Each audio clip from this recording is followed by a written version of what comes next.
I didn't know it was shame then, obviously. I just thought there was something wrong with me and that I was the problem. The scapegoat is basically the one within the dysfunctional or narcissistic system that gets loaded with all the unwanted shame and trauma that the family doesn't want to hold on to. Shame triggers that fear of being exiled, being alone, being abandoned.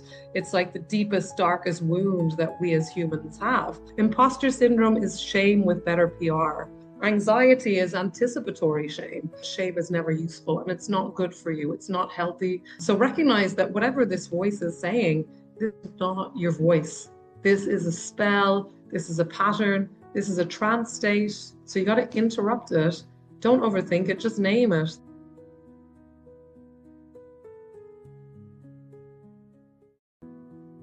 Hello, beautiful souls. It is Sophia from Sacred You. Thank you so much for being here. Before we dive into today's podcast, I do have a small request from my heart. If our conversations ever resonate with you or have supported you on your journey, please subscribe to our channel or like this video. It helps us grow Sacred You, welcome more powerful voices into this space, and keep you connected to everything we share. Thank you for walking this path with us. Let us begin with today's conversation.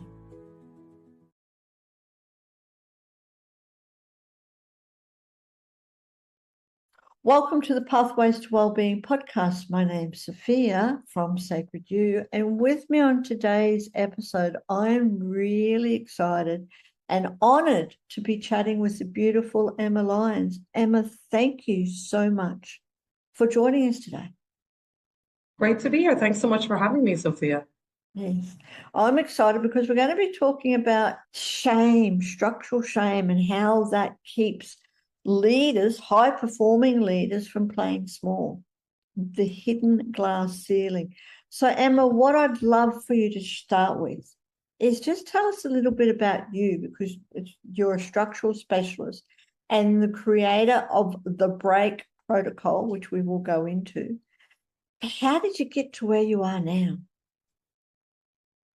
Fairly recently, I've always, from a young age, I really struggled with very low self-esteem and a lot of shame. I didn't know it was shame then, obviously. I just thought there was something wrong with me and that I was the problem. And recently I had a kind of forced life, but everything on hold. I had an accident and I was off my feet for 6 months. And during that time and afterwards, I started to see under the hood of my family system and see how it was actually quite dysfunctional and even some aspects of narcissistic. And I identified that I am the kind of the scapegoat within that structure. And that really, once I saw that, I was like, yes, it makes so much sense. I tick every single box of the scapegoat.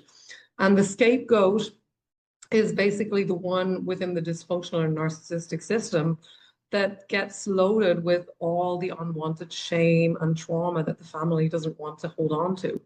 So you're left to carry it. So a lot of scapegoats, they grow up to reproduce these patterns and be scapegoats in their businesses and their relationships. And the cycle kind of just goes on. Also, a lot of scapegoats go on to become addicts because the shame is just so painful that we try to put the pause on it by drinking or by doing some kind of drug that will just put the mute button on it for a while. So, and through my work, I started to realize that shame was really the foundation of all the problems. And it's something that I'd never seen addressed in any of really, I've done so much healing work, so much therapy, and it's not really talked about as enough. And I've been realizing that shame is the thing that makes trauma stick. So trauma is what happens to you. You don't have your needs met as a child, you get beaten, you get abused. It's trauma. But really the problem that you're still thinking about it 20, 30, 40 years later is a lot of people have done therapy. A lot of people come to me and they've done all the therapy and they're wondering, why is it not working? And the reason why they're not seeing those results is because the shame is the meaning that you make of it. this happened to me, my father abused me, my mother hit me, whatever it was, because I'm bad. Something is wrong with me. And I found this is really the fundamental problem. So much human dysfunction. Pretty much all human dysfunction across the board has shame in it. Even in a broader systemic thing, things like genocide, racism, they can't really exist in the same way without shame. And shame is taught. It's not something that we're born with. Babies are born and they're born free of shame, but shame is taught to us from a young age. And that's not the conventional wisdom, believe it or not, Sophia. The conventional wisdom is that shame is natural, shame can be good for you. Even people who wrote about shame and speak about shame, like Brene Brown and John Bradshaw, wrote a great book, The Shame That Binds You. They talk about it, the toxic shame, and they talk about a thing called healthy shame. Now, shame is the belief that there's something wrong with me, that I'm bad. And I really can't understand how having that belief that there's something wrong with me, I'm bad, can ever be healthy. When people go into shame, they go into defensive mode, they go into attack mode, or they go into themselves and internalize that shame voice. And it makes us less likely to be accountable for our actions. So shame is actually counter to accountability. It operates counter to actually moving things forward. But we're told that it's healthy, and it's a complete lie. It's a complete gaslight, I found. Shame is so toxic every single time, and it's absolutely everywhere. Every culture has a different version of shame. In Australia, I believe it's the tall poppy syndrome. In Ireland, we have something similar. It's like slagging people off, taking the piss. And it's so normalized. Every culture has a slightly different shade of shame, but it's always present. And I don't believe that people would unalive themselves or commit suicide without shame, no matter how bad things are. You need to have that says, you'd be better off, everyone would be better off if you weren't here in order to take that step. So shame is just malignant. And we need to stop pandering to it and stop taking that shame voice, trying to take it to therapy, send love to it. It doesn't work. We've got to take back our power from it. And that's been what's worked for me and what works for the people, even people reach out to me fairly regularly who have tried all kinds of therapy and nothing was really working until they heard about my system and the different way of approaching shame and that shame voice, which I call the inner narcissist, because the inner critic, it ticks every single box of the narcissist, but the call is coming from inside the house. It's grandiose, it thinks it knows better. The only thing is that it doesn't manipulate other people, it manipulates you.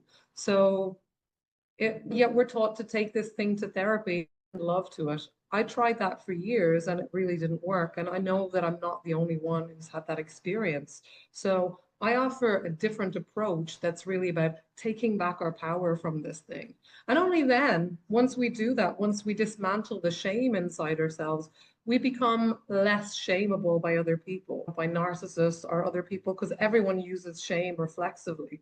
So if someone tries to shame you and you've already dismantled your internalized shame, you're going to spot that. You're not going to take it in. You're going to see it in action.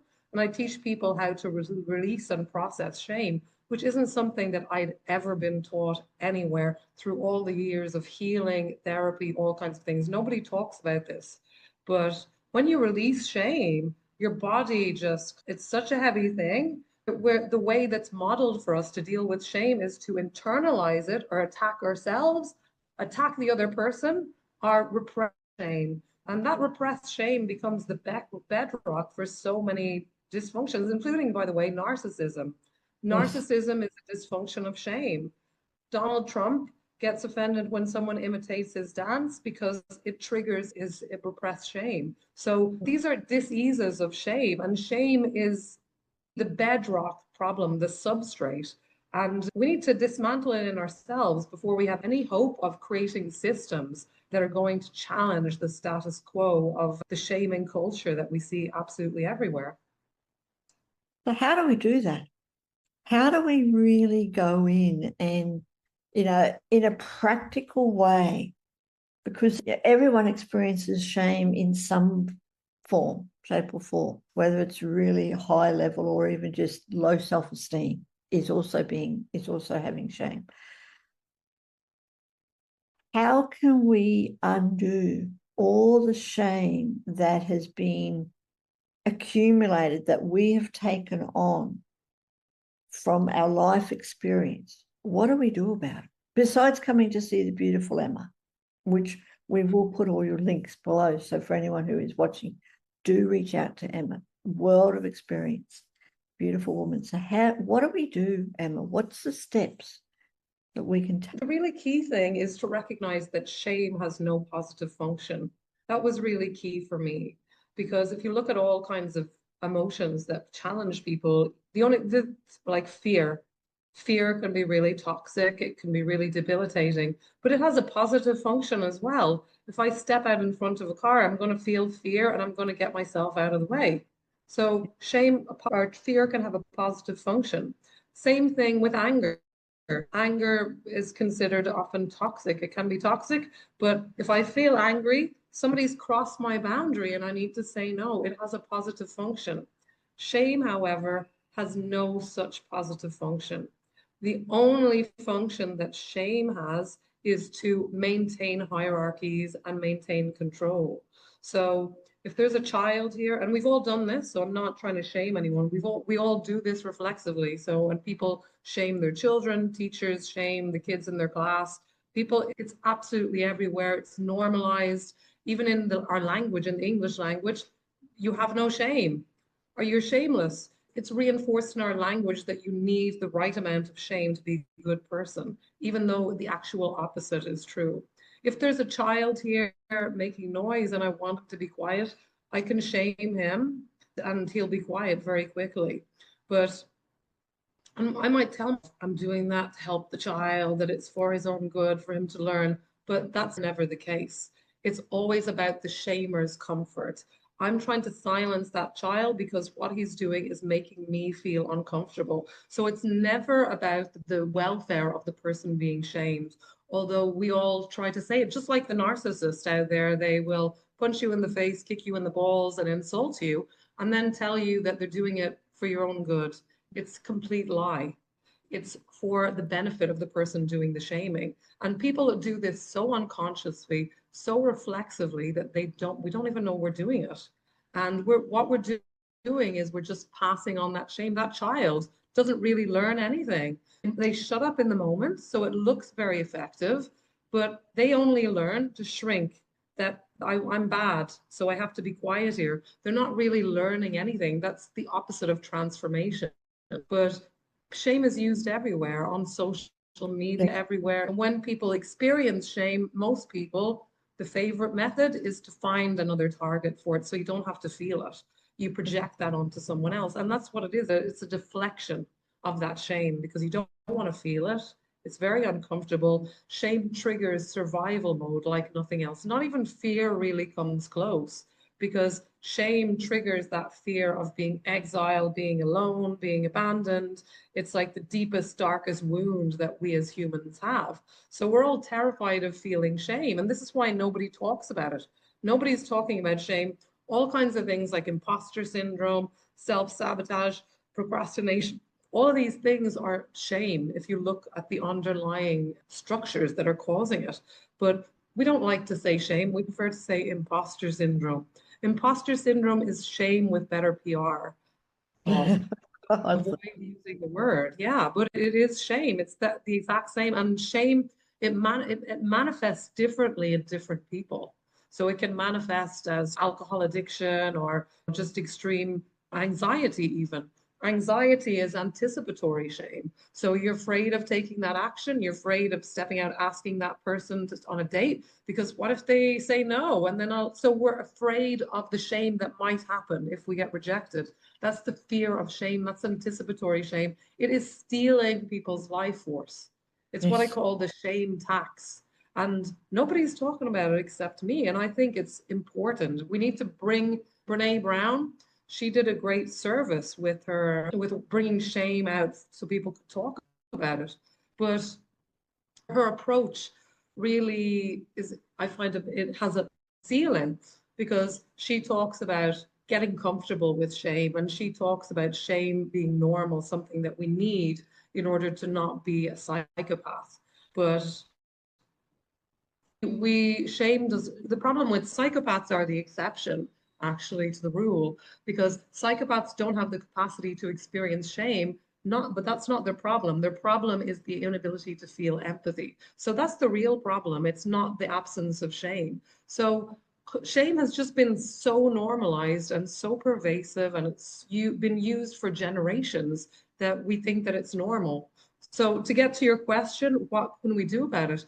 We need to recognize that shame is never useful, that shame is always toxic, and really start to wake up from this collective trance that we've been under and take back our power. And I do have a system in order to do that, if you'd like me to talk about that. Yes, please do, because they say everything that you've said is totally true. And I just want to honor you for bringing this to the world.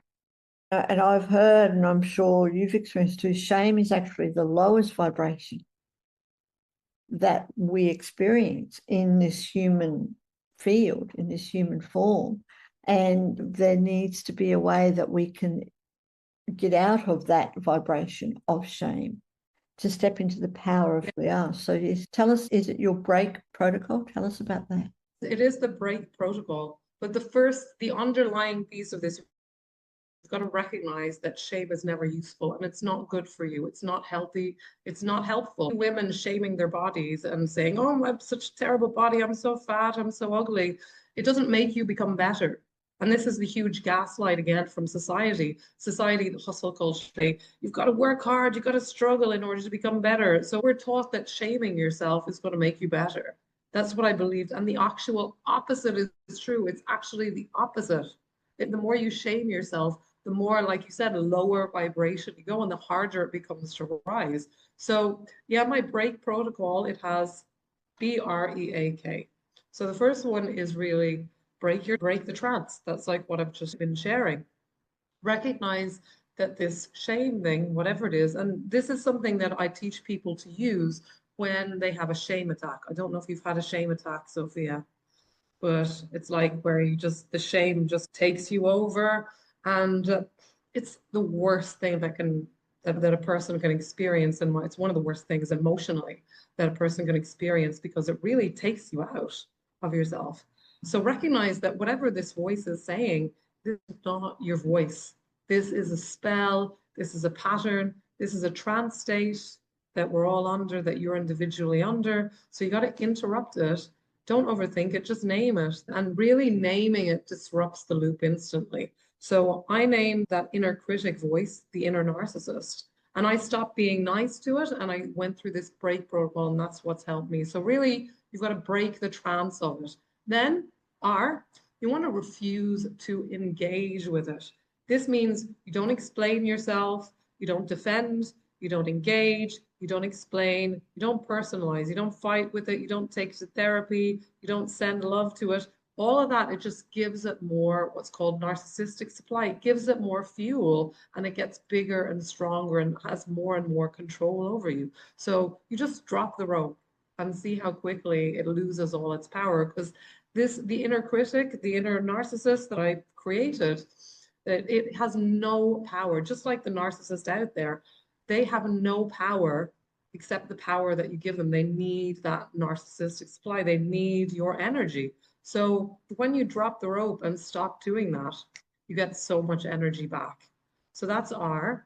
Then you go on to E, which is expose the lie. So whatever the voice is saying, you've got a big ass, you're too fat, you're too ugly, you're too wrinkly. This is shame-based programming. It's not factually true. It's not true. This is all about control. Like I said before, shaming, when we shame someone else or when someone else shames you, we all pretend that I'm doing it for your own good, but it's not. It's always about control. There's no exception to that. Shame is always about control, not care. But in our culture, we've confused. So recognize that this is control, that it's not your story. And really speaking that truth disarms the power that it has over you. Then you go to A, which is anchor the truth in your body, because shame takes you out of your body like nothing else. So this means come back to your body, feel your breath, plant your feet, say your name, remind your nervous system, I'm safe, I'm sovereign, I'm here, we're still here. And K is really kick it out. That means physically shake it out, stomp it out, say it out loud. This is not mine. No, I'm not, this is not mine. You don't need to be polite to it, but I found it's really effective to just be really neutral and say, not mine. And the thing just has no power. It has no power unless you're fueling it with your energy, your shame, and your energy that you give it. It's got nothing without you. Yes, and thank you for sharing that. And it's really like you treat shame or connect with shame as another being. And as you said, to break the patterns and Exactly. have power, to take your own power back. What are some signs, Emma, from your experience that leaders, when a leader is operating from shame, from internalized shame, may not even recognize it? What are some signs that they have that internalized shame instead of stepping into their true power? I think the thing is not if, it's how it shows up for you, because we all have this. It's so pervasive. And it's not only narcissists who have it, we've all internalized the shame or have this shame foundation because it's coming every single angle from the ancestral line, everywhere. Shame is absolutely everywhere. So it's not a question for anyone that I've ever met if, it's a question of how it shows up for you. And like I said, it can show up as things like imposter syndrome, self-doubt, self-sabotage, constantly self-guessing yourself, not taking the actions, not asking the person out on the date. No, so all of these things, not taking that job, not taking that life trip that you always wanted to take. These are all what I call the shame tax. And they compound. They don't just get it once, and it compounds. It gets bigger the longer you live. The more you live, that tax, it compounds and it gets bigger and heavier. So it's in all of us, and it can show up in all people who get embarrassed, people who are afraid to other people, anxiety, people who blush easily, people in terms of leadership. It can show up in fear of raising your prices, fear of making the ask, fear of showing up big, playing small. And so many of us are doing that. We're playing much smaller. I know I played small for most of my life. And so I'm only really starting to come out into my big game. So it's really keeping us playing small and safe in our life. And the shame is the thing that keeps us all down. It's if you're trying to manifest something, shame is like that anchor that stops it from happening because shame says you can't have it. There's something wrong with you. You should be someone else. I'm sure I used to have that. I used to want to be someone else because I thought there was something defective about myself. But this is a very human thing. It's pervasive, it's everywhere. Our parents experience shame and shaming. We pass it on. So we need to take responsibility for our own shame, releasing it so that we stop passing it on to our children. We break the cycle and stop passing that shame along and reinforcing these shame loops. We do because it's all generational. And if we can help the next generation to break that pattern before they get into being an adult, the world will be such a very different place. And thank you for sharing that. And I'd love to know, Emma, for you personally, what has changed in your life since you stopped giving power to shame? I'm out of the kind of enmeshed dysfunction of my family. I said no, I set boundaries and stopped being controlled by them. I recognized it for what it was. Also, I'm not depressed anymore. I don't have suicidal ideation anymore. I have relationships now. I feel much more confident. I'm not shrinking in the same way that I was. I'm on international stages talking about these big ideas.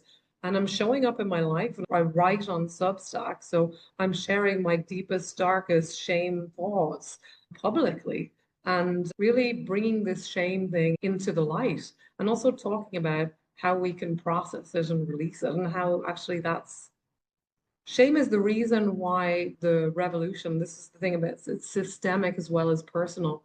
So the revolution happens and everything's going to change now, and the revolution ends up just eating itself and they become just like the government before. The reason why is because the systems are all running on the same fuel, and that's shame.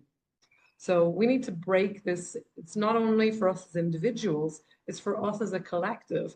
Shame is the thing that's keeping us really stuck as a collective in so many ways. Even things like racism, genocide, these things could not exist at all without it. They're so arbitrary without shame. Shame, any kind of system that says, I'm better than you, I'm worse than you, that's a shame system. That's a shame. That's a shame system. That's the definition of a shame system. And the only function of shaming is to maintain those hierarchies. So when we take the shame out of the equation, these systems start to collapse on their own weight of just ridiculousness. They're just ridiculous. It doesn't make any sense. They're irrational and it doesn't make any sense. It's just that somebody decided white people better than black people or whatever it was. It doesn't, there is no sense to it. Somebody just made that decision back in the day, and we're still believing it now because of shame has been reinforcing that system. Yes, and thank you for sharing that because it's so very true. She said shame is there in just about everything. And I can just imagine the world if that shame was taken away, and we now have the opportunity, especially with younger generations and ourselves, to heal the shame in ourselves and to heal or to release the shame from younger generations so that they don't experience it. And then slowly and surely it will get more and more powerful, that people can step into their power, that they own their power without being shamed about it. Exactly. And you can't take your power. You can't, while you've got shame going on, you can't be authentic. Think about it. Shame is saying, hide, there's something wrong with you. So you can't show up as who you really are. This is the reason we have so many authentic fake people in the world, because there's shame operating under the system. You're not good enough. You need to hide yourself. Yes. And you need to be someone else. Yeah, exactly. You need to be someone else. You're not good enough. But Yes. she is, he is, someone famous is. Yes. I have shame about who I am. So I try and live someone else's life, or try and be what someone else wants me to be, rather Exactly. than my own power and really accepting who I am. 100%. Shame cannot coexist with authenticity. No, I love that. And I will have to seriously think about that and remember that shame cannot coexist with authenticity. When you're authentic, truly authentic, there can be no. Absolutely not. They're opposite, they're polar opposites. The person I think of when I think about, and I'm all about reclaiming this word shameless, because shameless is an insult. But every other word that ends in LESS in the English language, it means you have none of that thing. But when we call people shameless, it's often just because I don't approve of the way they're behaving. And I think it's not proper or correct. We also sometimes we call people shameless if they're acting in ways that are so authentic that it makes me feel uncomfortable and I get triggered. I call them shameless. The one person that I think of who's like that now is Bad Bunny. I don't know if you know him, but I feel like he's very authentic. He doesn't care what anyone thinks. He's very much himself, and he doesn't censor himself according to what other people say or think or believe or what makes other people feel comfortable. Thank you. And yes, we have heard of Bad Bunny, and he is a wonderful example. So, Emma, before we wrap up our conversation, you do have some free resources, how to break up with your inner critic. Tell us about resources. So the one that if you've listened to this conversation, you think this is really interesting. Maybe you're resonating that you have this loud inner critic voice. The free gift that I have is called 5 Signs You Need to Break Up with Your Inner Narcissist. And it gives you the tools. It goes through the break system so you can see it. And I've had people, Sophia, I've had people reach out to me who have gone through this process on their own, who had like chronic shame, and they felt so liberated from it. People have found it life changing because Even people who've read all the books, all the Brene Browns, all these people who talk about self-compassion, and they were left, what's wrong with me? It's not working for me, until they started breaking up with this narcissistic shame voice inside them. So if you've resonated with this, definitely download that free gift, 5 Signs You Need to Break Up with the Inner Narcissist, and you can find it at tinyurl.com. Not today, NARC, NARC. We will be putting the links in the comments. So for anyone who is listening to podcast or watching, click on the links below and get yourself that free resource. Because we live in such a world today where any help to break up with the critic, with the narcissist, with the shame will certainly be very beneficial. And I'd love to know, Emma, from your experience, we're talking about leaders as well, with leaders. What does true leadership without shame feel like? Leaders without shame are just pure magnetic, pure themselves, purely authentic. And there are very few of them. There are very few people who are truly shameless. As I'm reclaiming that word shameless, I mean it in a very positive sense. So my program was actually called Reclaim Your Shameless. So there are very few models of that for us at the moment, because everyone is wearing a mask, everyone is pretending, everyone's got some kind of pretense. So it's people who are just themselves. They show everything. They show the good, the bad, the ugly. They're not hiding anything.